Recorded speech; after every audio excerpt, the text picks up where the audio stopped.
Meus irmãos, vocês já repararam como nós temos atração por aquilo que é novo? Quando aparece alguma novidade, como nós ficamos interessados, mas antes mesmo de experimentarmos a novidade, surge aquele medo. Será que realmente vale a pena? Será que realmente é alguma coisa boa? Sempre vem isso junto de uma novidade. Mas quando nós experimentamos aquela novidade e vemos que ela de fato é benéfica e de fato que ela traz benefícios para nós, então nós deixamos para trás aquilo que era velho e ficamos com aquilo que é novo. Isso certamente faz parte da experiência de muitas mulheres que estão aqui essa noite. Certamente quando você não... As mulheres, aquelas donas de casas que certamente quando lavavam as suas roupas à mão, tinha uma realidade. E quando veio o surgimento de comprar uma máquina de lavar, certamente perguntava, será que é uma boa aquisição? Será que realmente dá certo? Mas quando experimentou os benefícios que uma máquina de lavar pode trazer, então você abandona o tanquinho e então passa a lavar apenas na máquina, na máquina de lavar. Assim também acontece com os homens, principalmente com aqueles que passou boa parte da sua vida a pé, andando aí pela cidade a pé, até o dia em que decidiu comprar um carro. E certamente veio aquela dúvida, será que de fato comprar um carro agora vai ser uma coisa boa? Será que vai ser benéfico? Mas quando compra o carro, nunca mais quer andar a pé. Todos os lugares que vai, tem que ser de carro. Assim também acontece na vida cristã, principalmente no que diz respeito naqueles hábitos que nós costumamos construir em nossa caminhada religiosa. Muitas das vezes criamos culturas e criamos hábitos que, de certa forma, muitas das vezes podem até confundir, nós até muitas vezes confundimos ele com a religião verdadeira. Cultura dentro da igreja. E muitas vezes pensamos, ficamos tão habituados com os nossos costumes que pensamos que aquilo seria a verdadeira religião. Até o momento em que a palavra de Deus vem ao nosso coração e confronta o nosso hábito. E quando somos confrontados e percebemos que há alguma coisa errada, a primeira reação é dizer, será que de fato isso é verdade? Será que de fato esse hábito que eu sempre fiz está errado? Mas quando nós experimentamos a verdadeira religião que a palavra de Deus revela, quando nós experimentamos os benefícios da verdadeira religião trazidas pelas Escrituras Sagradas, e nós a experimentamos, então nós deixamos aqueles hábitos para trás, porque experimentamos algo novo, que não era necessariamente novo, que estava revelado, mas que nós o substituímos por alguma coisa que nós achávamos que seria a verdadeira religião, os nossos hábitos religiosos. Isso, na verdade, é mais uma forma de um formalismo religioso. E a palavra de Deus, nessa noite, ele vem nos alertar acerca desse tipo de conduta de vida. Muitas das vezes, nós somos levados a pensar que os nossos hábitos religiosos, que muitas das vezes não estão pautados nas Escrituras, sejam de fato o tipo de religião que Deus requer. Mas a verdadeira religião, ela está revelada nas Escrituras Sagradas, e o seu principal fundamento é o Senhor Jesus Cristo.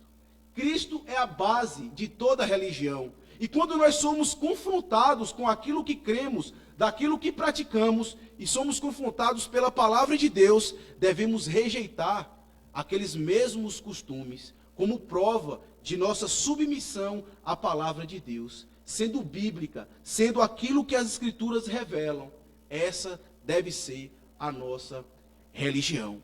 É exatamente essa alerta que o texto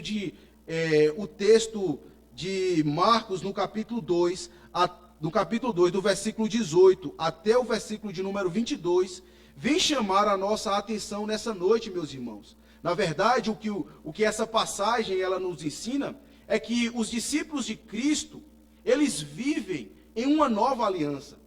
E por causa disso, eles devem se desvencilhar de toda forma de formalismo religioso, de toda forma de farisaísmo religioso, de toda forma que se apresenta, que está fora da verdadeira religião das Escrituras Sagradas.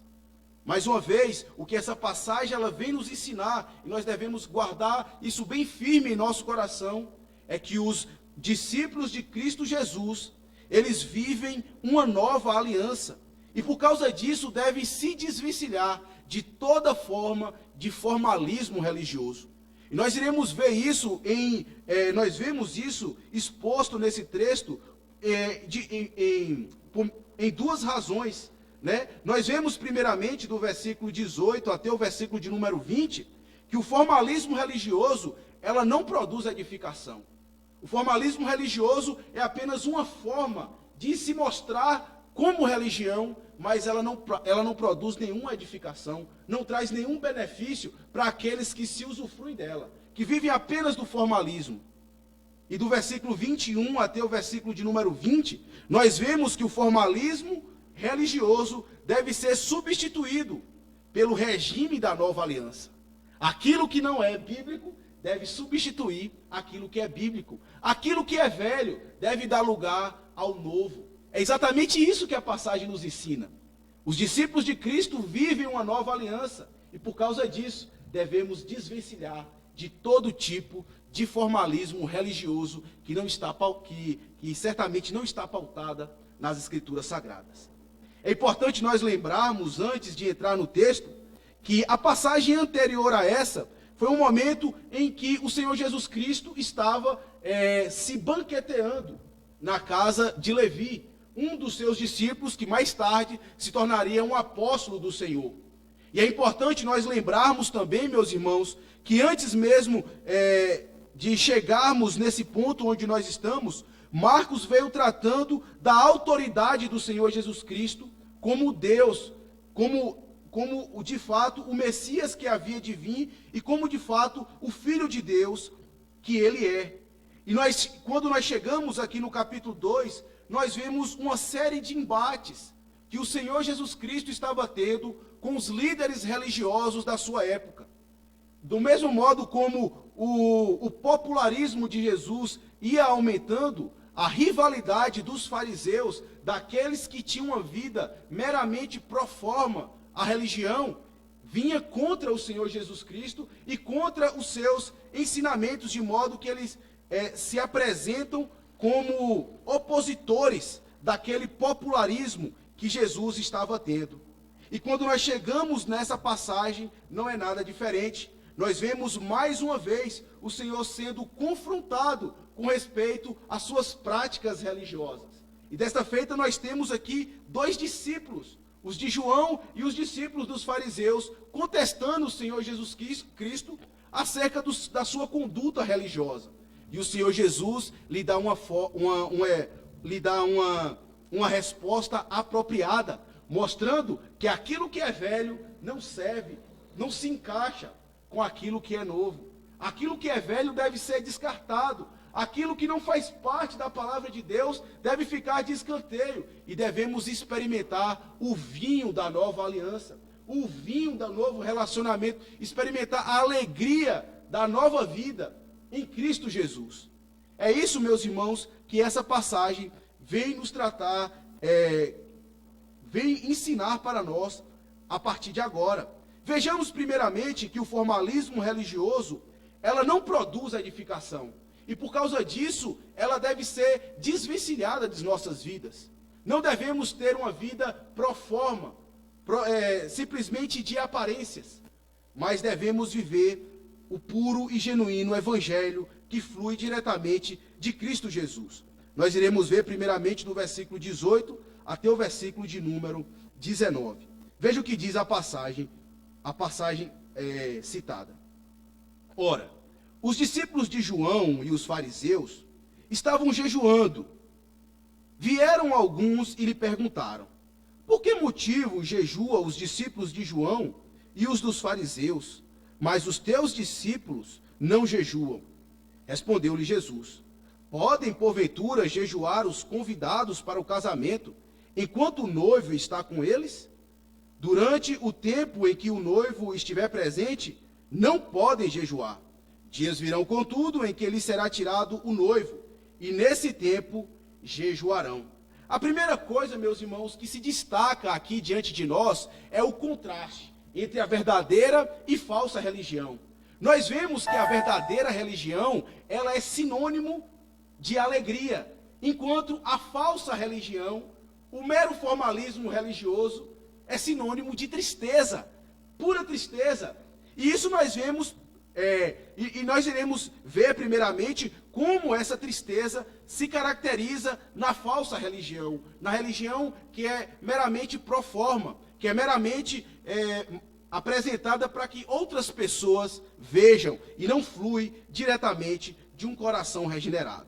Nós vemos aqui que os discípulos de João, lembrado, os discípulos de João e dos fariseus estavam conversando entre si.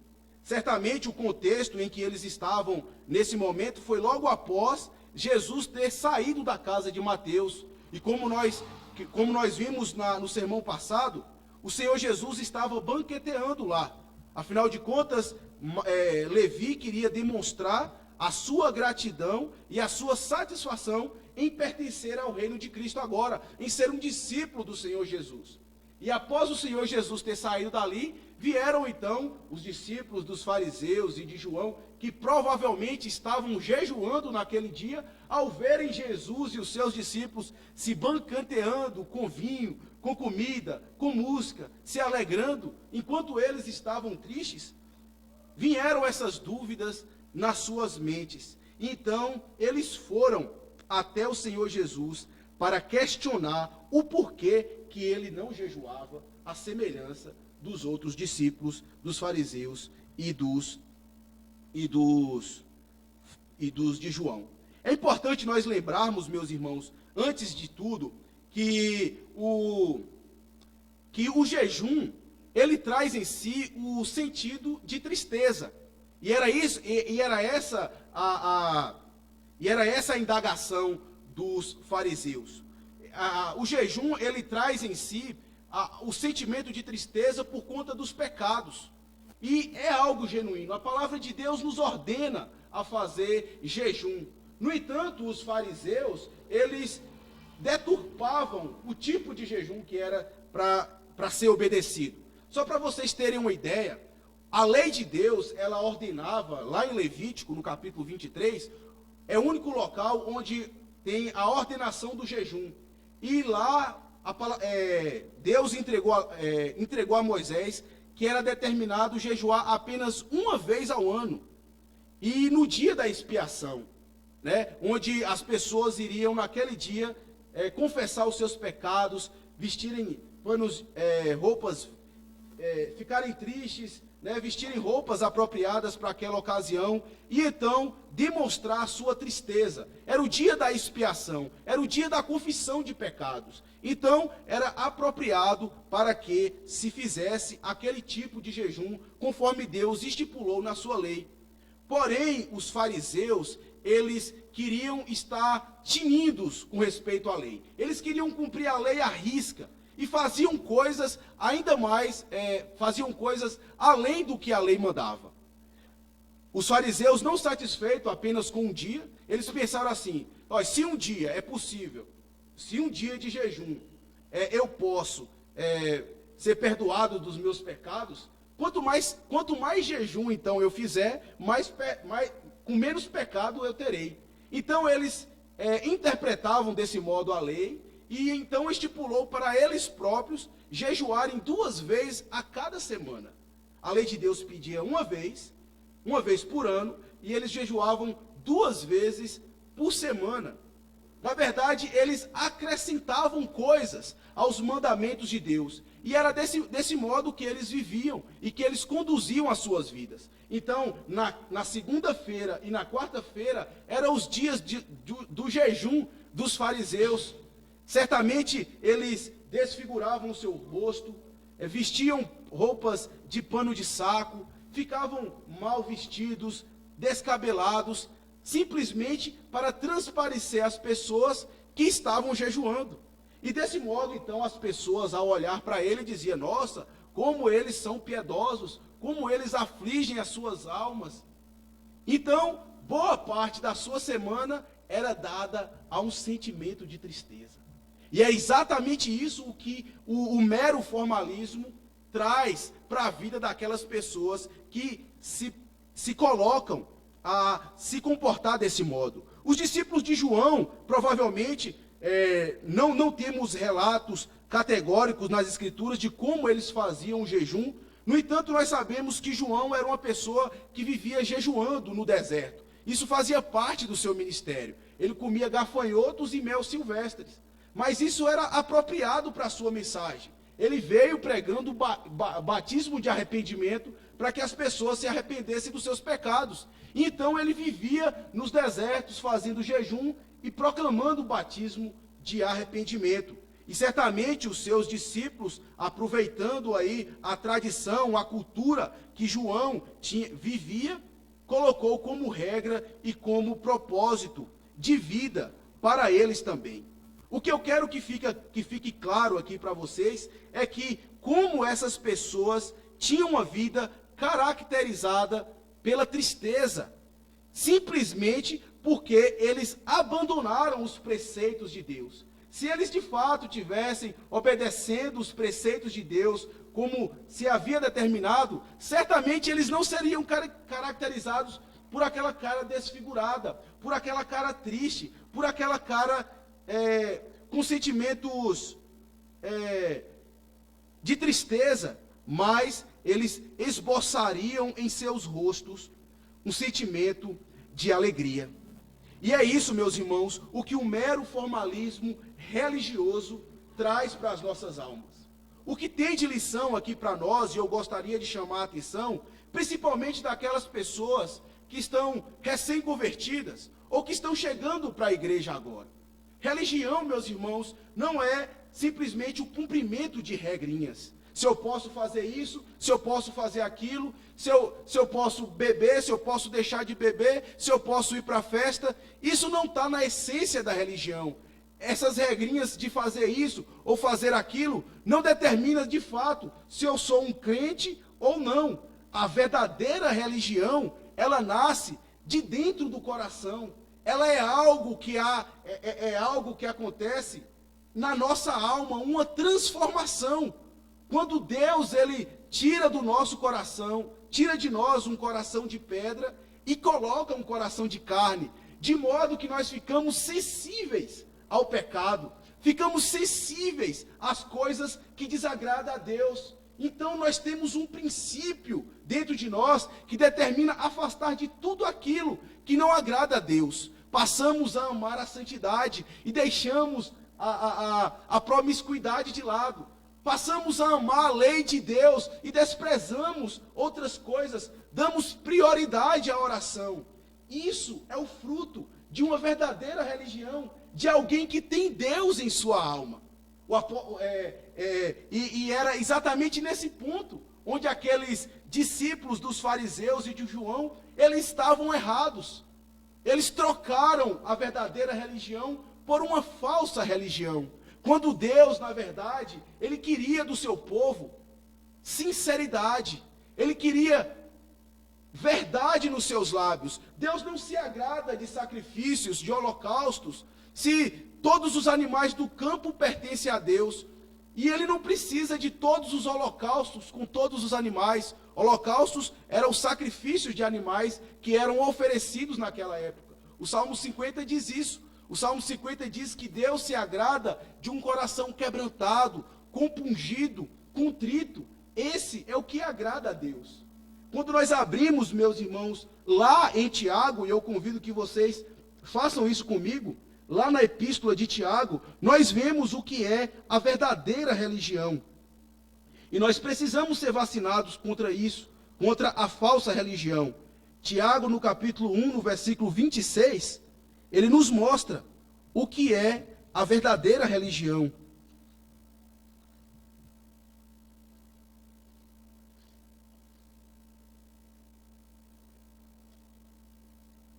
Tiago, no capítulo de número 1, no versículo de número 26 a 27.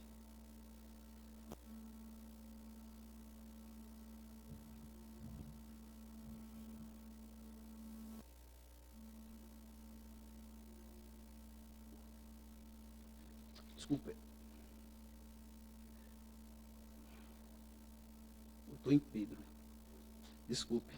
Eu estou aqui em Pedro. 1 Pedro 26 e 27. Diz assim: se alguém supõe ser religioso, deixando de refrear a língua, veja, se alguém supõe ser religioso, deixando de refrear a língua, antes enganando o próprio coração, a sua religião é vã.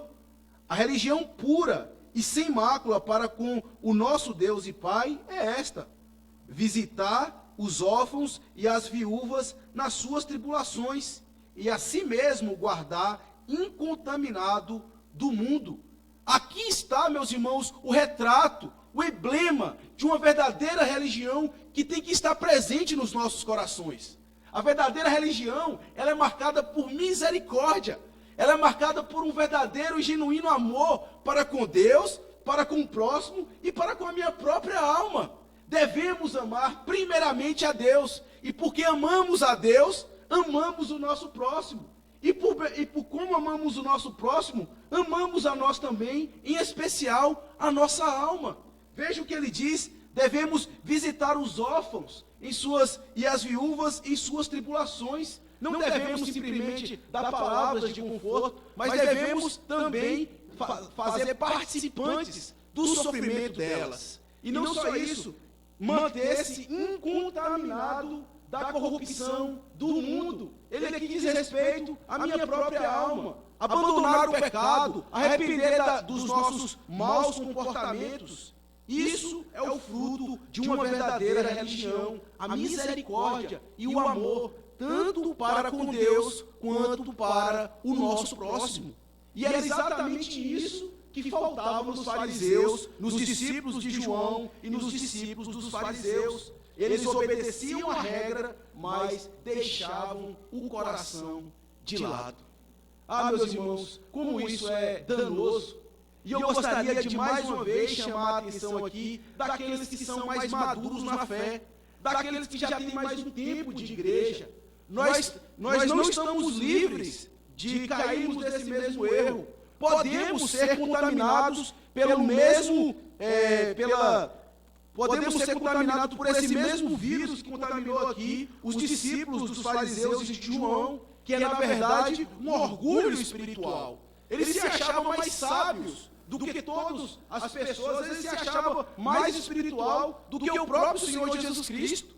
E nós devemos tomar cuidado com respeito ao orgulho espiritual. Muitas vezes nós podemos achar que por estarmos tanto tempo na igreja, já ouvirmos tantos sermões, estudarmos tantas doutrinas e termos tanta experiência na vida cristã, que não precisamos mais de instrução, que não precisamos mais de sermos admoestados, já sabemos tudo da vida cristã.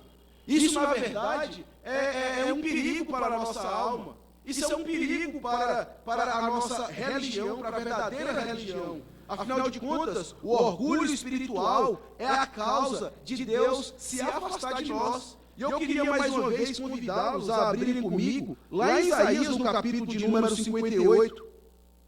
E nós vemos ali os perigos de uma vida, entregue ao orgulho espiritual, à soberba espiritual, de acharmos que não precisamos mais de instrução por considerarmos a nossa vasta experiência na vida cristã. Isaías, no capítulo de número 58. Veja o que diz lá a palavra do Senhor. Isaías 58, a partir do versículo de número 2. Veja o que diz. Mesmo neste estado, diz o Senhor, ainda me procuram dia e dia, ou seja, no estado de orgulho espiritual, ainda procura, tem prazer em saber os meus caminhos.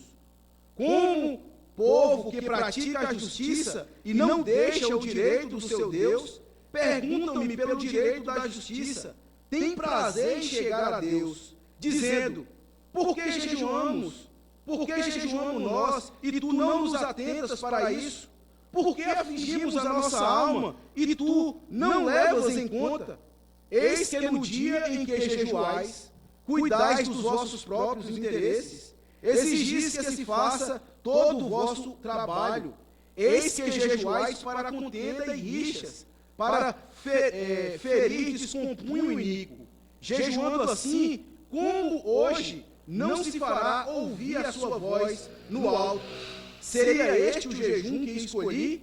Que o homem um dia aflige a sua alma, incline a sua cabeça como um junco, e estenda debaixo de si pano de saco e cinza. Chamarias tu isto de jejum e dia aceitável ao Senhor? Porventura não é este o jejum que escolhi.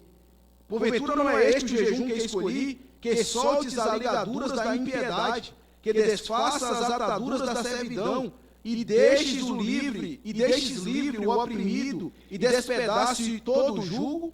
Porventura não é também que repartas o teu pão com o faminto, e recolhas em casa os pobres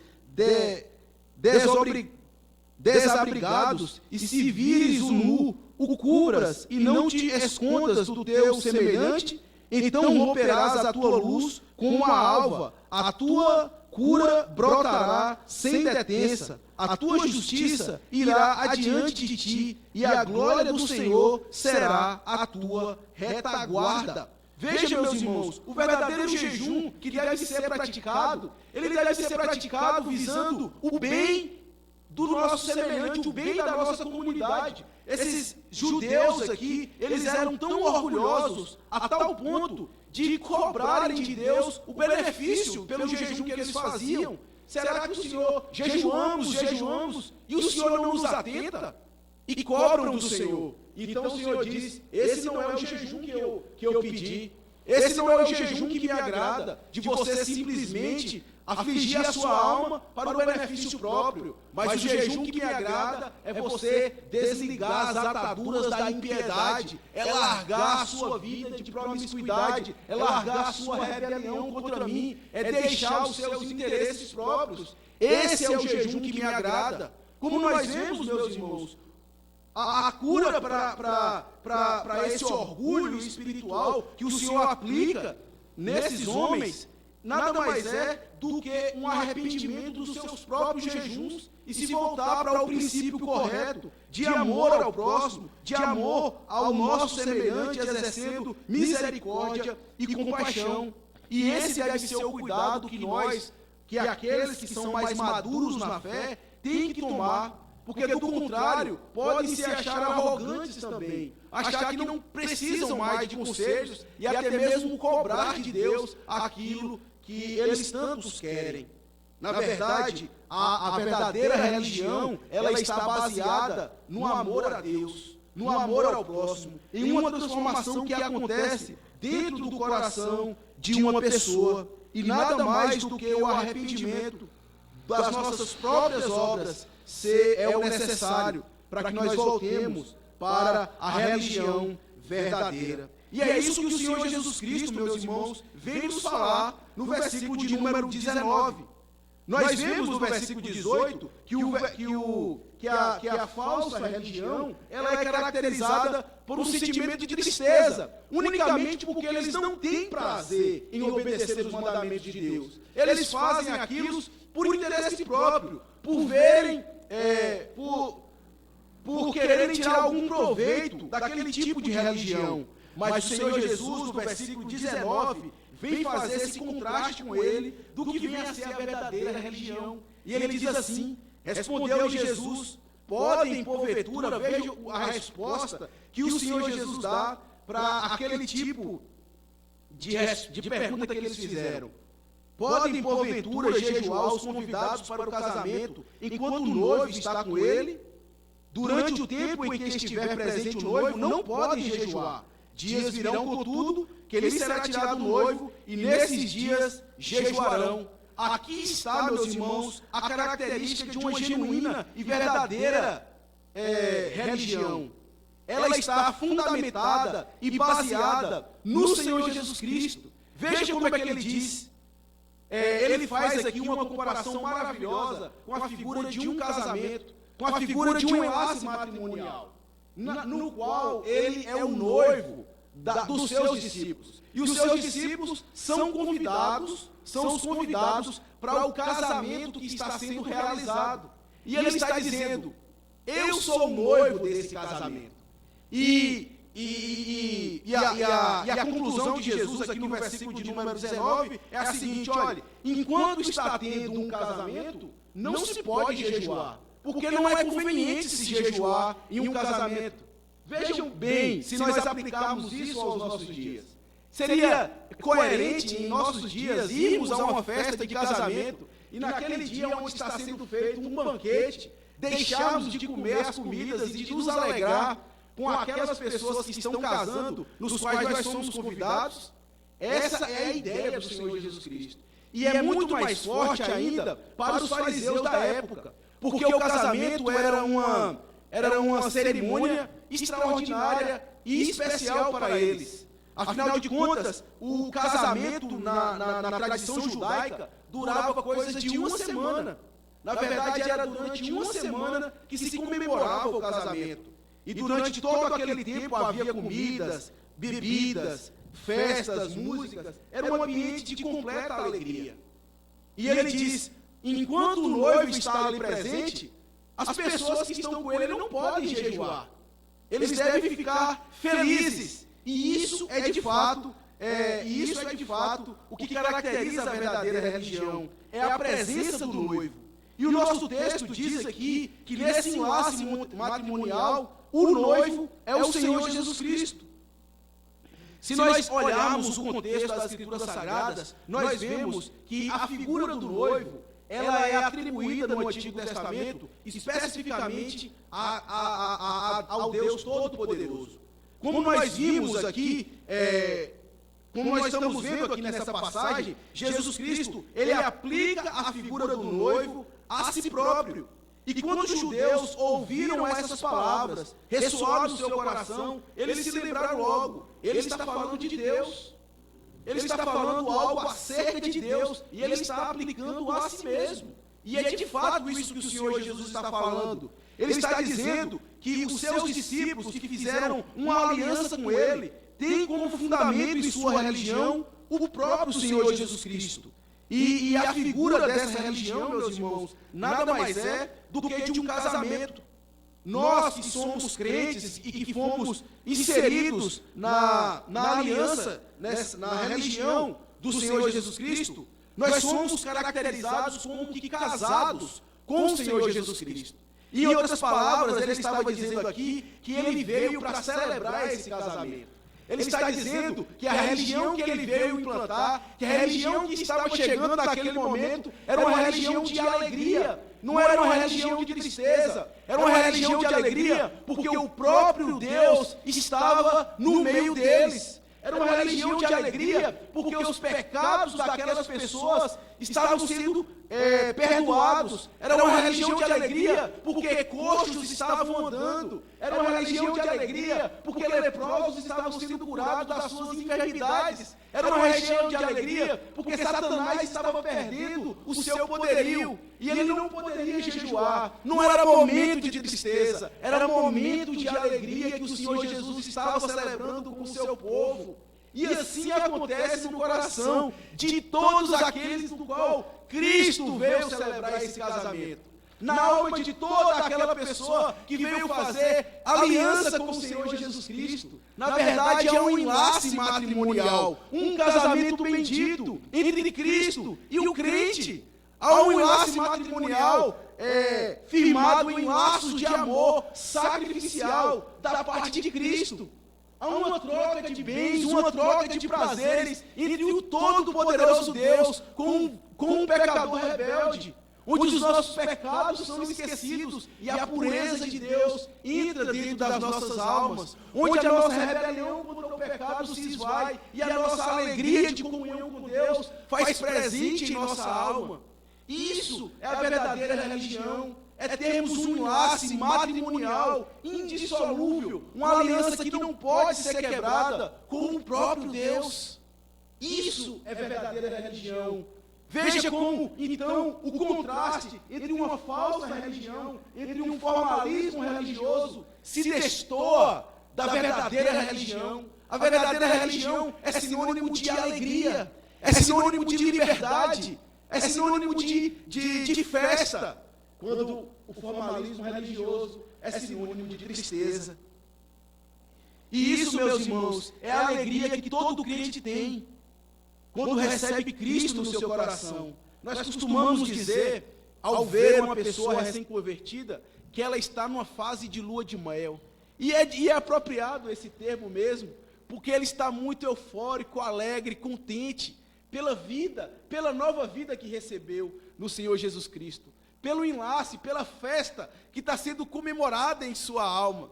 É dito que quando um pecador se arrepende, os céus se fazem em festa, os anjos cantam de alegria, por causa de um justo que se arrependeu. Quanto mais o Senhor que morreu pelos seus pecados, não se alegrará juntamente conosco. Não há motivo de tristeza.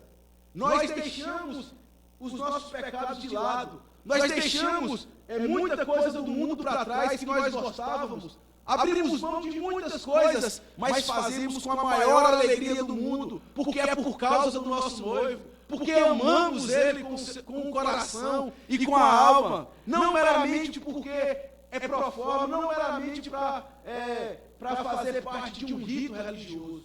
O que fica à tona, meus irmãos, é que a religião verdadeira, pura e sem mácula, ela é sincera, de toda a alma, onde há de fato um ódio genuíno pelo pecado. Não é forçado, é algo que flui do nosso ser. Há um amor que brota pelo Senhor Jesus Cristo, por Deus e por todas as suas coisas. A verdadeira religião, ela não é sinônimo de tristeza. A verdadeira religião, ela é sinônimo de alegria, porque há um enlace matrimonial, indissolúvel, com o próprio Deus, em nossa alma, que não pode ser dissolvida. Mas a verdadeira religião, ela não vive somente de alegria. Ela também tem tristeza. Senão nós poderíamos pensar que seria algo utópico. E o Senhor Jesus deixa isso claro. Enquanto o noivo está com ele, diz o Senhor Jesus, não se pode jejuar, mas haverá um dia em que nós devemos jejuar. E aqui ele determina e estipula que o jejum é algo apropriado para que nós devemos fazer. Haverá um dia em que o noivo será tirado de nós. Haverá um dia em que o noivo não estará mais na nossa presença, em que a festa de casamento acabou a cerimônia, e cada um foi para suas casas, e o noivo foi então retirado de nós. Aqui o Senhor Jesus, ele está fazendo alusão, primeira vez em Marcos, à sua morte e ressurreição.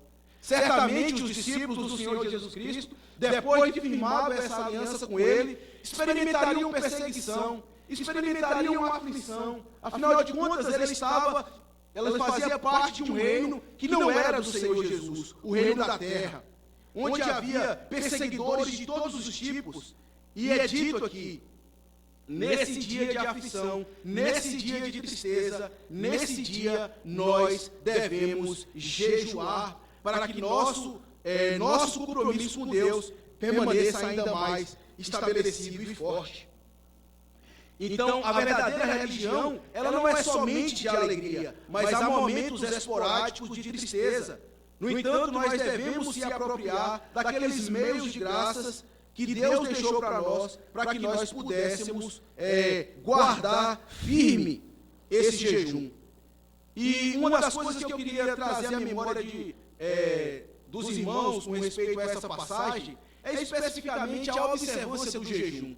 Como nós podemos ver, meus irmãos, o jejum foi algo estipulado pelo Senhor Jesus Cristo. Não é algo que foi criado por homens ou que por causa que os fariseus deturpavam a sua prática, que nós devemos abandonar. Pelo contrário, é algo que traz ainda mais, que reforça ainda mais a nossa comunhão com Deus. Na verdade, o jejum, conforme as Escrituras elas nos ensinam, existem momentos apropriados para que seja obedecido. Devemos jejuar, sim, em momentos de tristeza, em momentos em que pecamos contra Deus, quando nos vemos fracos espiritualmente, quando estamos não conseguimos vencer um determinado tipo de pecado. O jejum é apropriado para essas coisas. Ele é apropriado para fazer com que nós nos desapeguemos desse mundo. Então nós separamos um dia, separamos um momento, guardamos aquele dia e aquele momento simplesmente para afligir a nossa alma, confessando os nossos pecados, nos apresentando devoções a Deus.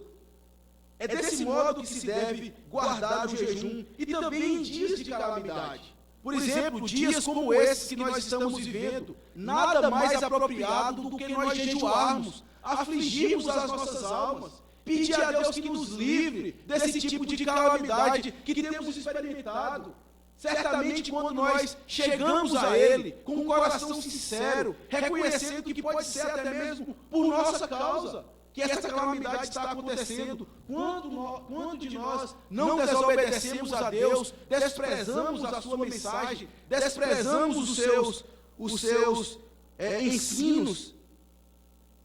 O jejum, ele se mostra apropriado para esses dias, para que reconheçamos humildemente diante de Deus as nossas falhas, reconheçamos diante de Deus que nós dependemos dele. E o Senhor Jesus Cristo diz: dias virão, contudo, em que vocês deverão jejuar. Será que esse dia em que nós devemos jejuar não já chegou? Será que esse dia não é bem apropriado para que nós venhamos fazer esse jejum? O Senhor já não está mais fisicamente em nós. Não temos mais a presença física do noivo, porque Ele ressuscitou. Ele foi cumprir aquilo que ele cumpriu aquilo que ele tinha estabelecido e agora está nos céus. No entanto, ele deixou o jejum para que nós pudéssemos então nos desvencilhar dos nossos pecados e de todas as calamidades que tentam nos fazer tristes. Sim, meus irmãos, o que nós vemos aqui é que o formalismo religioso, ele não produz a edificação. A verdadeira edificação, ela é produzida pela verdadeira religião, que tem Cristo como foco, que tem Cristo como base, e uma transformação sincera no nosso ser, onde nós fazemos aquelas coisas por misericórdia, por amor a Deus, por gratidão a Deus, e não meramente por um mero formalismo, como faziam os discípulos dos fariseus e os discípulos de João. Então o Senhor Jesus aqui, ele estabelece a sua aliança e mostra como o regime de aliança com ele é diferente do regime de aliança dos fariseus e dos discípulos de João. São duas coisas diferentes e Jesus diz: a minha não é desse modo. E o que nós vemos então do versículo 21 até o versículo de número 22 é um argumento do Senhor Jesus reforçando aquilo que ele havia dito anteriormente. E o que nós aprendemos é que o formalismo religioso ele deve ser substituído pelo regime da nova aliança. É como se o Senhor Jesus estivesse dizendo assim: não, fariseus e discípulos de João, esse não é o tipo de religião que eu vim implantar. Isso aí faz parte da velha forma de se fazer religião. A forma de religião que deve ser feita é baseado no amor, baseado na alegria da salvação. Então ele apresenta aqui duas parábolas, né, que se fazem aqui no versículo 21 e 22. E o interessante, meus irmãos, é que o Senhor Jesus, ele se apropria de coisas peculiares dos seus dias. Ele vinha falando de casamento, e ele agora se aproveita de duas imagens que era próprio do casamento naqueles dias. E ele diz, e ele fala aqui acerca de um vinho novo e de vestes novas, que eram comuns nas festas de casamento. E ele diz assim: dias virão, contudo, versículo 21, ninguém costura remendo de pano novo em veste velha, porque o remendo novo tira parte da veste velha e fica maior a rotura. Ninguém põe vinho novo em odres velhos, do contrário, o vinho romperá os odres, e tanto se perde o vinho como os odres, mas põe-se vinho novo com os odres novos. Aqui o Senhor Jesus ele está fazendo uma ilustração da velha aliança para a nova aliança, que foi inaugurada com ele. E aqui ele traz o exemplo de roupas velhas.